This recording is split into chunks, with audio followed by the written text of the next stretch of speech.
जिंदाबाद जिंदाबाद, बहुजन समाज पार्टी जिंदाबाद, जिंदाबाद जिंदाबाद, हमारी मायावती जी जिंदाबाद, जिंदाबाद जिंदाबाद, भाई अभय सिंह चौटाला जिंदाबाद, भाई अभय सिंह चौटाला जिंदाबाद, जिंदाबाद जिंदाबाद, बहुजन समाज पार्टी लोक गठबंधन जिंदाबाद, जिंदाबाद जिंदाबाद। माननीय आकाश आनंद जी। जय भीम। साथियों, आज यहां मौजूद मेरी सभी माताएं, बहनें, बड़े बुजुर्ग के साथ साथ आज यहां इतनी बड़ी संख्या में शामिल सभी युवा साथियों, जिन्होंने अपने दिन में से आज इतना कीमती समय निकालकर हम सबको सुनने आए हैं, तो आप सभी का मैं एक बार तहे दिल से धन्यवाद करता हूं।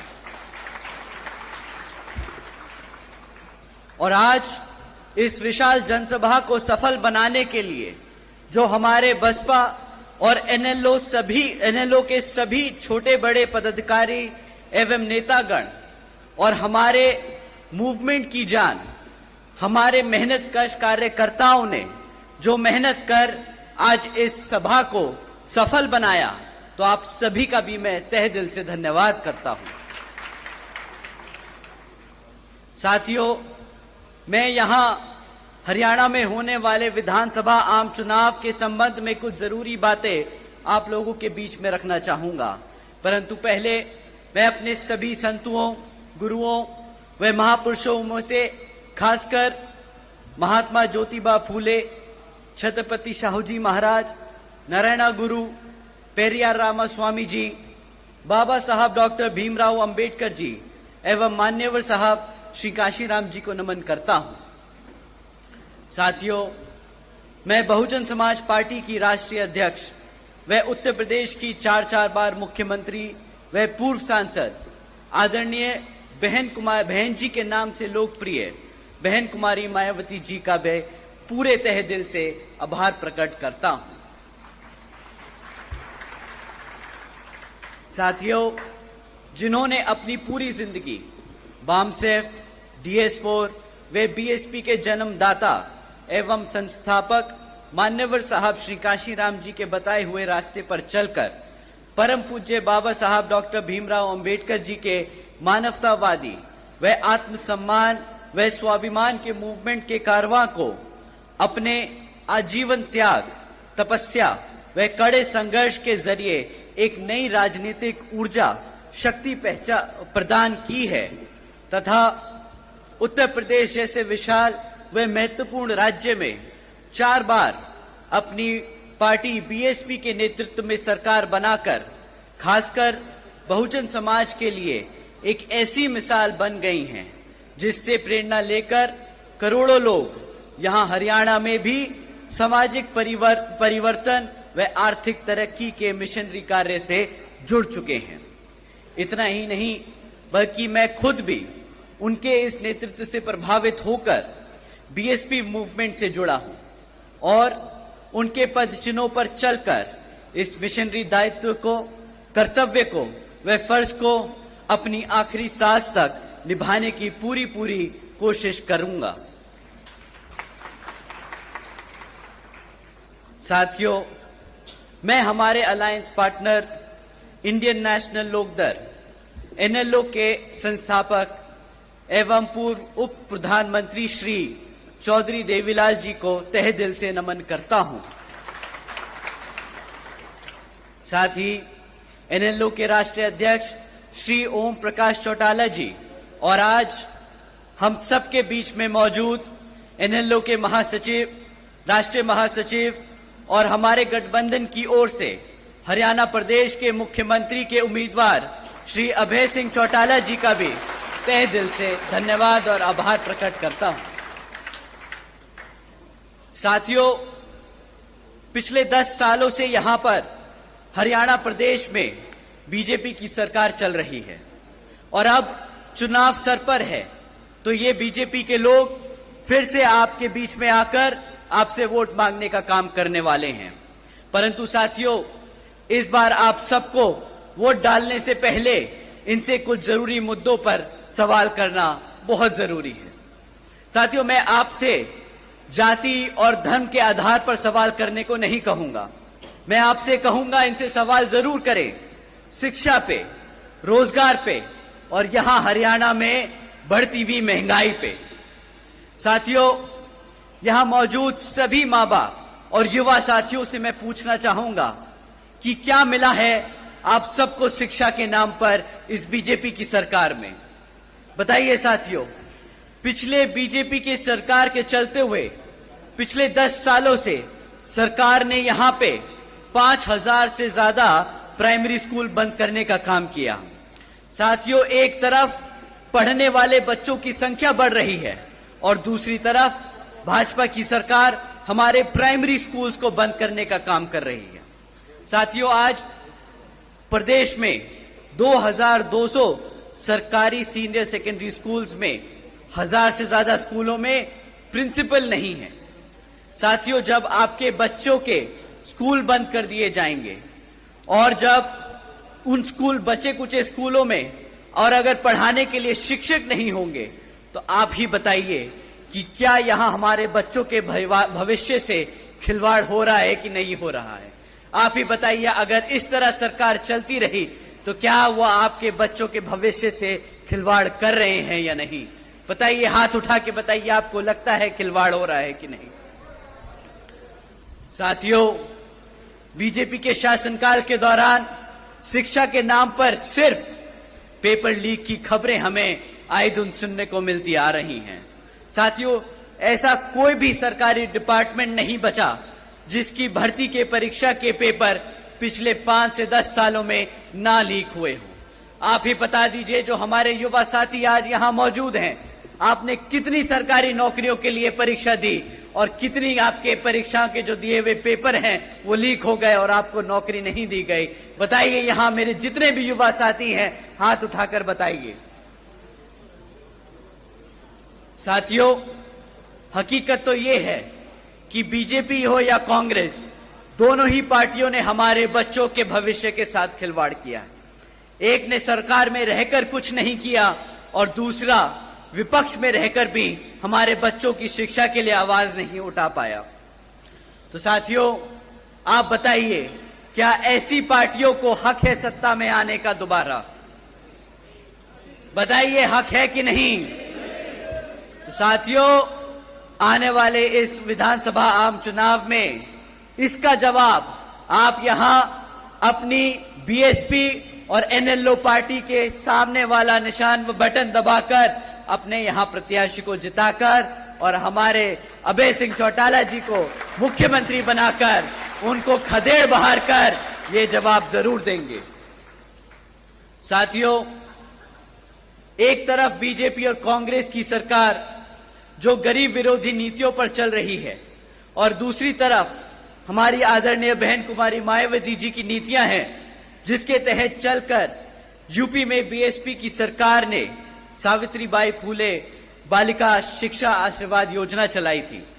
साथियों, आपको जानकर हैरानी होगी कि जिस तरह इस योजना के तहत 7 लाख से ज्यादा बच्चियों को 12वीं तक की शिक्षा प्राप्त करने के लिए 600 करोड़ से ज्यादा की लागत इन बच्चियों को अपने पैरों पर खड़ा कर एक उज्जवल भविष्य देने के लिए बहन जी ने उत्तर प्रदेश में खर्ची थी। और इतना ही नहीं साथियों, आदरणीय बहन जी ने अपने शासनकाल में यूपी में 5550 से ज्यादा प्राइमरी स्कूल्स का निर्माण करवाया था। इतना ही नहीं, पहली बार बहन जी ने हॉस्टल्स में गरीब वंचितों के बच्चों के लिए 27% आरक्षण का भी इंतजाम सुनिश्चित किया था। साथियों, एजुकेशन की बात है तो आपको जानकर हैरानी होगी कि इसके साथ साथ बहन जी ने, आदरणीय बहन कुमारी मायावती जी ने 6 engineering colleges, 2 homeopathic colleges, 24 polytechnic colleges, 2 paramedical colleges, 6 universities, 200 से अधिक इंटर व डिग्री कॉलेजेस और 550 से ज्यादा हाई स्कूल्स और 5,500 से ज्यादा प्राइमरी स्कूल्स और 100 से अधिक ITIs का बनाने का काम किया था। वो भी सिर्फ 5 साल में। तो आप सोचिएगा साथियों, जब आप अभय सिंह चौटाला जी को मुख्यमंत्री बनाएंगे तो वो आपके प्रदेश में कितने ही हजारों स्कूल खोलेंगे और आपके बच्चों को पढ़ने की इच्छा पूरी कराएंगे। साथियों, ये लिस्ट बहुत लंबी है कि कभी कभी सोचकर मुझे हैरानी होती है कि सिर्फ 5 साल में कोई इतना काम कैसे कर सकता है। लेकिन साथियों, अगर अपने समाज के लिए, अपने लोगों के लिए काम करना कोई चाहे तो असंभव काम भी संभव हो जाता है। परंतु जैसा कि आप जानते हैं, यहां बीजेपी और कांग्रेस की सरकार रही है, उन्होंने कितने दिल से यहां पर आपके बच्चों के प्राइमरी स्कूल्स, कॉलेजेस, यूनिवर्सिटीज बंद करने का काम किया है। तो उनकी असलियत, उनकी मंशा आप सब लोग समझते हैं। परंतु साथियों, बीजेपी की सरकार ने पिछले 10 साल में यहां पर हमारे बच्चों के रोजगार के लिए भी कुछ ज्यादा काम नहीं किया है। आपको जानकर हैरानी होगी कि आज हरियाणा में 40% युवा बेरोजगार घूम रहा है। इतना ही नहीं साथियों, पिछले 10 साल में सरकार में लगातार होने के 10 साल सरकार में होने के लगातार बाद भी आज 2 लाख से ज्यादा सरकारी नौकरियों के पद खाली पड़े हैं। तो साथियों, आप समझ जाइए कि एक तरफ 40% युवा बेरोजगार घूम रहा है और दूसरी तरफ सरकार के पास 2 लाख से ज्यादा पद खाली पड़े हैं। तो आप समझ जाइए कि किस तरह ये सरकार, वो चाहे तो कल रात ही, आने वाले कुछ दिनों में ही हमारे सभी युवाओं को रोजगार दे सकती है।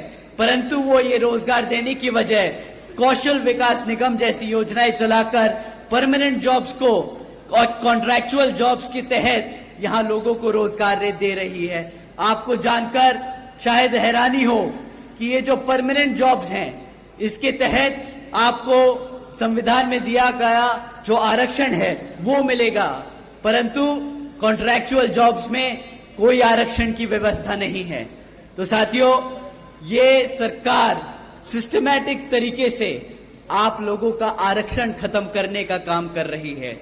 साथियों, एक तरफ बीजेपी की सरकार ऐसे काम कर रही है जहां हमारे लोगों को गरीब और कमजोर बनाया जा रहा है, और दूसरी तरफ कांग्रेस भी बीजेपी की तरह ही सरकार चला रही है जो ऐसी बीजेपी की तरह उन मुद्दों पर उसे घेर नहीं रही तबकि वो ऑपोजिशन में बैठी है।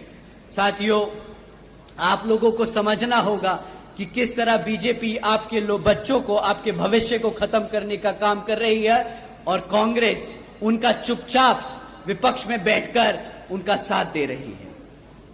साथियों, आपको जानकर हैरानी होगी कि एक तरफ ऐसी बीजेपी और कांग्रेस की सरकार है और दूसरी तरफ हमारे आदरणीय बहन कुमारी मायावती जी के शासनकाल के दौरान बसपा की सरकार ने यूपी में 90,000 से ज्यादा अधिक शिक्षकों को नौकरी दी थी, 1 लाख से अधिक सफाई कर्मचारियों को भर्ती किया था, 2 लाख से अधिक जवान पुलिस फोर्स में भर्ती की थी और 30 लाख से अधिक हमारे अपर कास्ट समाज के कमजोर लोगों को विभिन्न सरकारी नौकरियों देने का काम किया था। इतना ही नहीं बल्कि बहन जी के शासनकाल के दौरान बसपा की सरकार ने कृषि एवं संबंधित कार्यों में मिनिमम वेज को 55 रुपए से बढ़ाकर 100 रुपए प्रतिदिन किया था और अन्य पिछड़े वर्गों के लोगों की क्रीमी लेयर की वार्षिक आय को भी 3 लाख से बढ़ाकर 5 लाख रुपए करने का काम किया था। साथ ही साथ बहन जी ने गन्ना खरीद के दाम भी दुगने कर दिए थे। साथियों, उसी तरह जब आप अभय जी को यहां पर मुख्यमंत्री बनाने का काम करेंगे तो उसी तरह यहां पर भी आपकी फसल का सही दाम दिलाने का हमारे मुख्यमंत्री जी आप लोगों का पूरा काम करेंगे। साथियों, महंगाई पे मैं आप लोगों को क्या ही बोलूं। बीजेपी की सरकार एक तरफ बोलती है कि मुफ्त में राशन देने की स्कीम चलाकर कि हमने मित्रों आज बीजेपी के सरकार ने 80 करोड़ से ज्यादा देशवासियों को मुफ्त में राशन देने का काम किया है, परंतु इन्हें समझ नहीं आता कि अगर आप 80 करोड़ जनता को मुफ्त में राशन देने का काम कर रहे हैं तो इसका मतलब ये 80 करोड़ जनता अपने पैरों पर खुद खड़े होकर अपने आप कमा नहीं सकती, अपने आप राशन नहीं खरीद सकती। तो साथियों, जो सरकार आपके समाज को, आपके भविष्य को इस कदर खोखला कर दे कि वो अपने घर में खुद ही राशन खरीद कर अपने माँ बाप को ना खिला सके, तो क्या ऐसी सरकार को आप चाहेंगे कि वो सत्ता में बनी रहे या नहीं? तो साथियों, समय आ गया है ऐसी सरकार को सत्ता से उखाड़ फेंक यहां पर अभय सिंह चौटाला जी को मुख्यमंत्री बनाकर अपने भविष्य को सुरक्षित करने का।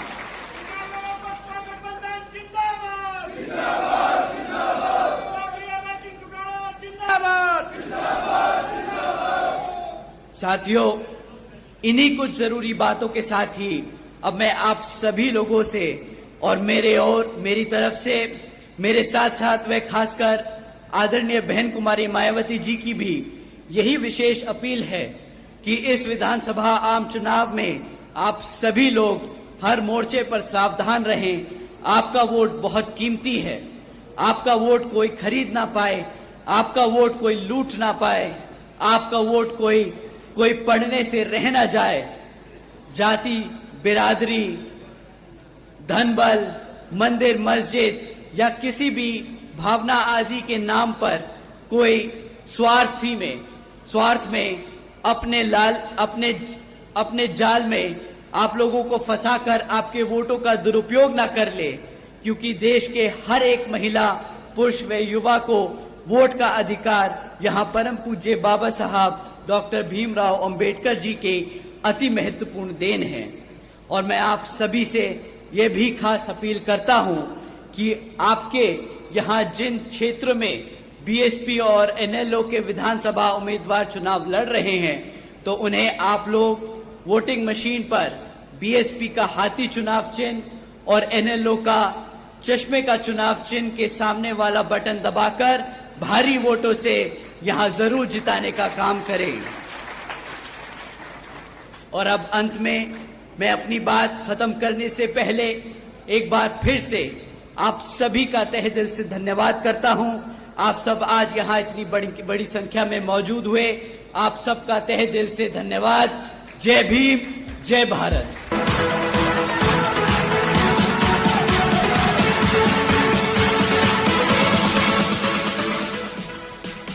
तो अब हमारे बीच में माननीय श्री तालियों के साथ स्वागत।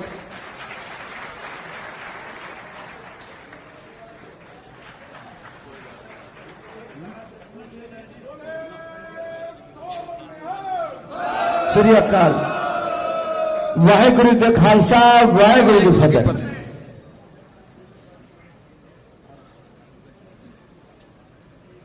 अब आपके बीच में जिनका आपको